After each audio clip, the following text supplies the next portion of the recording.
여러분 반갑습니다. 어반입니다. 오늘 이야기의 주제는요, 지옥에는 바닥이 없다라는 주제로 이야기를 해보려고 합니다. 오늘은 오랜만에 슈카 형한테 또 다시 빨대를 꼽는 건데, 최근 슈카 형 팬들이 날 좀 많이 싫어하더라고. 와가지고 막 라방에서도 와가지고 어반이 형 왜 자꾸 슈카 형 까는 거죠? 이런 사람들이 있는데, 이게 걱정하지 마. 이제 슈카 형 깔 일 없어, 알았지? 앞으로 깔 일 없으니까 일단 안심하고. 일단은 이게 내가 슈카 형 무슨 영상인가 싶어서 들어가 봤는데 DC 실비에 올라와서, 근데 영상이 어떤 영상인지 모르겠더라고. 아직 안 올라온 걸 수도 있고 그런데, 근데 이 내용이 뭐냐면 자살률이 되게 급증하고 있다는 거야. 그래서 안 그래도 대한민국 자살률이 넘버1이었잖아. 근데 여기서 더 올라가고 있다는 거야. 끝이 없는 거지. 출산율은 세계 최고 꼴찌인데 자살률은 최고 위. 이 두 개가 동시에 되고 있는 유일한 나라라고 볼 수가 있지. 그래서 어쩌다가 여기까지 왔는지 모르지만, 근데 문제는 자살 사망자가 전년 대비 30%가 또 늘어난 거야. 그래서 이거 보는 순간에 많은 사람들이 그런 얘기 하잖아. 인생이란 걸 롤러코스터 같다고. 내리막이 끝나게 되면 올라간다고 하는데 아니야. 주식하는 사람들은 어떤 얘기를 되게 중요하게 생각하면, 지옥에는 바닥이 없다라는 말을 굉장히 많이 하거든. 그래서 손절이라는 걸 굉장히 중요하게 생각해, 보통. 그래서 뭐 항상 뭐 손절이라는 게 능사가 될 수는 없지만, 근데 대부분의 사람들이 돈을 잃는 방식을 보면 야금야금 먹어가지고 크게 잃어버리게 되거든. 원래 반대로 해야 돼. 야금야금 잃고 크게 먹어야 되는데 그 반대로 보통 잃어먹거든. 그래서 이때 항상 나오는 게, 그럼 바닥이다 싶어서 들어가면 또 떨어지고 지하 계속 떨어지고, 그래서 나온 게 지옥에는 바닥이 없다라는 말인데, 지금 대한민국 상황이 딱 여기에 맞지 않나 싶어가지고 요거 들고 왔어요. 그래서 뭐 개인적으로 뭐 이런 이야기들은 내가 따로 자료를 정리해서 들고 오는 게 맞긴 맞는데, 근데 슈카 형이 정리를 너무 잘하니까 이거 본 게 더 빨라. 그래가지고 이걸로 이제 대충 빨대 하나 꽂고 후려 먹으려고 하는데, 결론적으로 1월 자살 사망자가 전년 대비 32%가 증가했다고 합니다. 그래서 한국 자살예방협회에서는 코로나 회복기에 절망감이 들어서 뭐 이제 그런 상대적인 박탈감 때문에 늘어날 수 있다고 했지만, 근데 2021년, 2022년, 2023년 전부 다 이제 1000명 정도 안팎으로 이게 살자가 나오고 있었는데, 근데 2024년에 1300명이 살자를 해버린 거야. 30%가 늘어난 거지. 그리고 특히 올해 1월달 살자한 사람 중에서는 자여보다 자남이 훨씬 더 많았어. 그래서 이게 왜일까라는, 여기서 왜지라는 생각을 가지고 있는데, 근데 이게 일단은 뭐 지금 당장 그런 것들 하나하나 뭐 디테일하게 알 수는 없는데, 근데 큰 그림으로 봤을 때는 자살률이 조금 떨어진 거래. 자살률이 조금 떨어졌는데, 근데 문제는 뭐냐면, 이게 왜 급감했냐면 어르신들 살자율이 급감을 해서 그런 거야. 실제로 15세에서 그 어르신 미만의 사람들 있지, 젊은 사람들의 살자율은 큰 변동이 없고 꾸준하게 뒤져나가고 있는 그런 추세라고 볼 수 있죠. 그래서 2011년 고점 이후 꾸준하게 13,000명. 그래서 2011년이면 그때 서브프라임 때 끝나고 그때 엄청 많이 죽었구나, 그지? 아마 이게 IMF 때도 아마 팍 늘어났을걸? 그래서 여기 보면, 그래프 보면 아마 보통 경제위기가 오잖아요. 그러면 일단 어쩔 수 없이 많이 갑니다. 그래서 그때 이후로 지금은 약간 소강 상태이긴 한데, 근데 한국만의 약간 도드라진 특징이라고 하면 20대에서 60대까지 전부 다 살자를 많이 하지. 전 세계 넘버원인가. 근데 문제는 10대, 20대, 30대 젊은 층이 이제 점점 올라가고 있다는 거야. 그래서 요게 약간 다른 거죠. 그래서 결론적으로 출산율은 뒤에서 1위인데 살자율은 앞에서 1등인 희한한 나라가 되었다, 이렇게 얘기를 하더라고. 그리고 참고로 우리나라보다 그런 살자율이 높은 나라 보면 베네수엘라, 아프리카 일부 국가, 러시아. 야, 이거 좀 뭔가 좀 특이하다, 그지? 베네수엘라, 아프리카 일부 국가, 러시아, 이렇게 해서 굉장히 암울한 결과가 나오게 된 거야. 왜 이 나라들 사이에 대한민국이 끼게 됐는지 모르겠지만 일단은 결과는 그렇게 나왔다는 거, 되게 침울하게.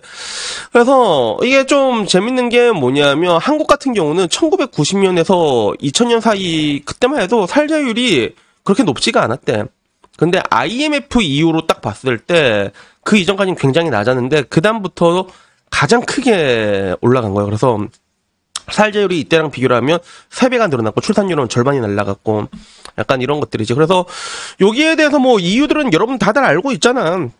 한국만의 약간 좀 기형적인 문화들, 뭐 굉장히 과열된 것들 있잖아. 비교 준내 좋아하고, 그지? 내가 늘상 말하는 대로 그런 뭔가 평범한 사람들의 인생을 그냥 낙오자로 낙오를 이렇게 낙인을 찍어버리잖아. 그지? 뭐 그런 이런 거 여러 가지가 있는데, 근데 여기서 슈카 형이 지적한 것 중에 좀 좋은 거는 그거야. OECD 1위의 살자율을 가지고 있는 한국인데 놀랍게도 인력과 예산은 바닥이라는 거지. 그래서 국가별 정부 부처 살자 예방 예산 합계를 봤을 때 우리나라가 진짜 OECD 1위인데 그 금액으로 비교했을 때 일본이랑 미국이랑 비교가 안 된 거야. 일본은 엄청 많아. 엄청난 거. 거기에 왜 한국은 뭐 이거 몇 배 차이야. 100분의 1도 안 된다. 100분의 1도 안 되네. 한 150분의 1 되나? 약간 이런 식으로 나오게 된 거죠. 그래서 결국에는 이런 뭔가 이런 예산 쪽으로 봤을 때 좀 많이 신경을 써야 되지 않냐.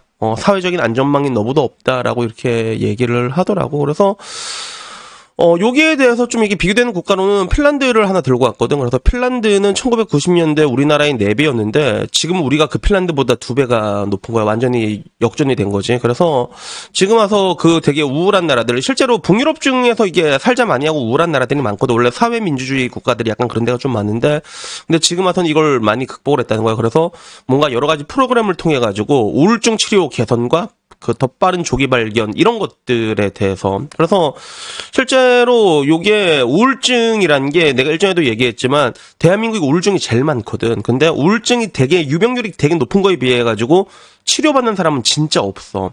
이런 사람들이 결국엔 다 이제 살자로 가게 돼 있거든. 그래서 그 우울증 같은 거 주변 사람 걸리면요 진짜 여러분이 주변에서 케어 잘해 주셔야 됩니다.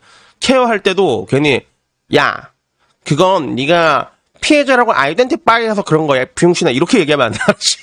절대로 이렇게 얘기하면 안 돼요. 알았죠? 그냥 가만히 있으면 돼. 알았지? 그냥 가만히 해달라면 해주고 내가 나도 내 주변에 황과장 옛날에 그런 적 있었거든. 그러면 난 맨날 뭐 했냐면 맨날 그 황과장 우울증 좀 심했을 때 그 이혼하고 나서 되게 첫 번째 이혼하고 되게 심하게 왔거든. 그러면 걔가 나한테 막 간청을 해요. 황과장 갖고 어바나 미안한데 오늘 뭐 하는데 막 이렇게 막 얘기하면 내가 내 니랑 술 먹어야지. 그러니까 글라 내 집에서 맛있는 거 육전 해줄게 막 이러면 그래가지고 근데 알고 보니까 우울증 왔을 때 술 먹으면 더 안 좋다고 하더라고. 술도 먹지 말았지 웬만하면. 우리는 그래도 술 먹으면 그래도 좀 좋아지더라고. 이게 술 먹으면 좀 재밌게 잘 먹고 그랬거든. 약간 뭐래 그랬던 것 같은데 어쨌간에 핀란드 같은 경우는 이제 그런 프로그램 같은 것들을 통해 가지고 우울증의 치료를 이런 것들을 많이 해가지고 특히나 90년대 이후 항우울제가 등장하면서 이게 엄청난 영향을 미쳤다 하더라고. 그래서 그런 게 있다고 하더라고.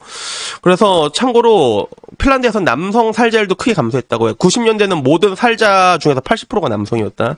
내가 항상 말하잖아. 죽어도 남자가 제일 먼저 죽는다고. 근데 이제는 또 이제 자녀들의 살자가 또 문제가 되고 있다고 해서 현재 뭔가 그런 극과 극인 문제들, 대한민국과 핀란드에 대한 극과 극에 대한 문제들을 이제 상황이 완전히 변하니까 여기에 대한 얘기를 하고 있더라고. 그래서 실제로 뭐 10대, 20대 살자율 추이를 보게 되면 다른 나라 전부 다 유지되거나 감소하고 있는데 대한민국만 이게 계속 증가하고 있는 것들을 보여주고 그리고 오징어 게임을 봤는데도 오징어 게임의 한 줄 평이 뭐였냐면 한국의 절망을 감각적으로 각색한 작품이다라고. 456억이면 죽음도 불사할 수 있는 게 조션주능이들이다. 약간 뭐 이런 이야기들이 있었어. 그래서 한국 사회에 대한 완전히 디스토피아적이고 분열된 견해를 보여준 게임이다. 뭐 이런 식으로 이제 얘기를 하더라고. 그래서 우리가 지금 와서 한국을 헬 조선이라고 말하는 이유. 그래서 이런 이유에 대해서도 지금 와서는 외신에서 조금은 알고 있다는 거예요. 그래서 특히나 미국에서 문화 아이콘들의 잇따른 살자 사건은 자기 성찰을 촉발하곤 한다. 어떻게 보면 이게 베르테르 증후군이라고 하잖아. 근데 한국에선 그렇지 않다. 라고 얘기를 하더라고. 그래서 사실 뭐 옛날에는 뭐 미국에서 뭐 이게 대표적으로 이제 되게 유명한 게 커트 코베인 있잖아. 너바나. 그래서 그 거의 뭐 최고의 락스타 중에 한 명이라 보면 되거든. 커트 코베인. 그래서 여러분 노래 들으면 알아. 스멜 라이크 틴 스피릿이라고 해갖고 그 기타 리프는 무조건 한 번은 들어봤을 거란 말이야. 근데 그 사람이 결국에 내린 결론은 그 요소 내용이 그거였단 말이야. 서서히 꺼지는 불보다 한순간에 타오르는 게 낫다. 이래갖고 그냥 머리 권총 땡겨버리고 막.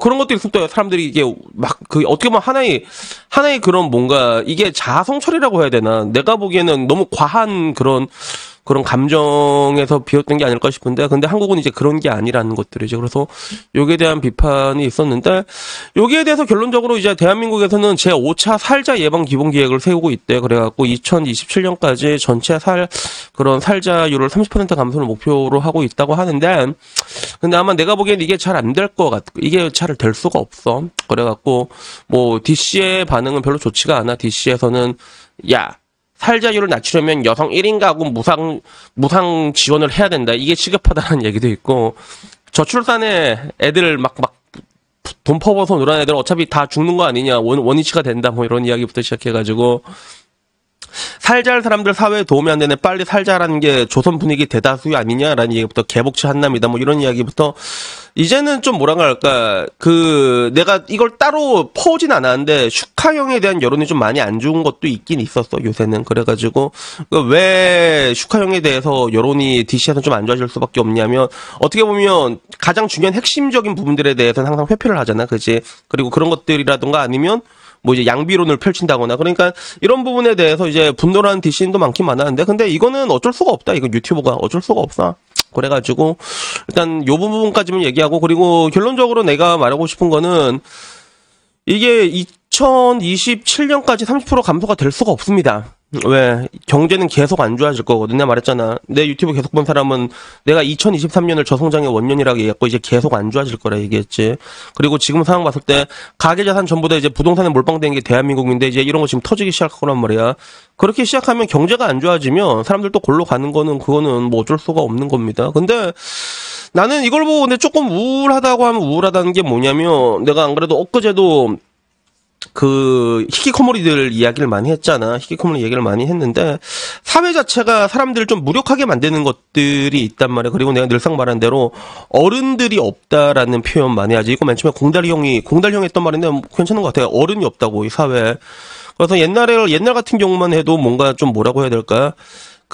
이 사회에 뭔가 인플루언서라고 해야 되나? 지식인이라고 해야 되나?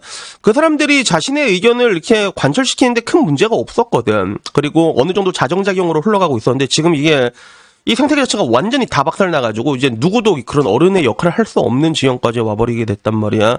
철학의 부재라고도 볼 수 있는데 그래서 사람들이 점점 이제 개복체화가 되는 것도 있는 거야. 그리고 이제는 뭐 이게 앞으로도 이게 줄어든다는 게 상상이 잘 안 돼.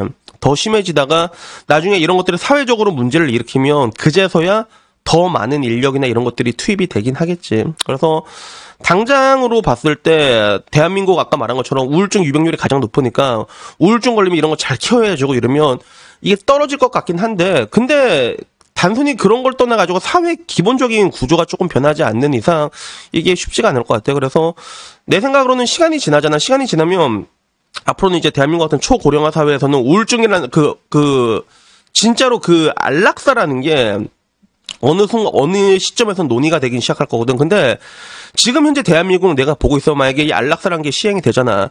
노인들이 안 죽습니다, 여러분. 노인들이 안 죽고 지금 젊은 애들이 다, 게임, 이 족같은 게임 내 리셋하고 다음 생에 다시 한번 해볼란다. 진짜 이럴 거야, 애들이, 진짜. 그러니까 나라 자체가 지금 이제 보면 이제 완전히 썩어버렸다는 느낌이 들어. 정신적으로나 이런 것들이. 그래갖고 지금 와가지고 이게 과연 나아질까라고 생각했을 때 이런 게 뭔가 지금 당장은 좀 뭔가 상상이 안 되는 뭐 그런 상황인 것 같습니다. 그래서 여튼 뭐 오늘 이야기는요, 여기까지고요. 제가 어제도 얘기했지만 근데 이게 지금 힘든 사람들이 되게 많잖아. 근데 그럴 때일수록 결국에는 그 한 걸음이란 게 굉장히 중요한 것 같아. 그리고 주변에서 자기 주변이라던가 이렇게 힘든 사람들 우울증 걸리고 그런 사람들 있지. 그러면 그런 한 걸음을 내딛는데 여러분들이 조금 도움이 되면 뭐 우리가 각자 그렇게 조금씩 노력하면 나아지지 않을까. 그게 내 가족이든 내 친구든 뭐 그렇게 생각을 하고 있습니다. 그래서 여튼 뭐 오늘 우울한 이야기는 여기까지고요. 다음에는요 조금 더 재밌는 이야기로 찾아뵙도록 하겠고 마지막은 우리 복돌아 일할 시간이야. 우리 복돌이의 귀여운 얼굴로 마치도록 하겠습니다. 이상입니다. 감사합니다.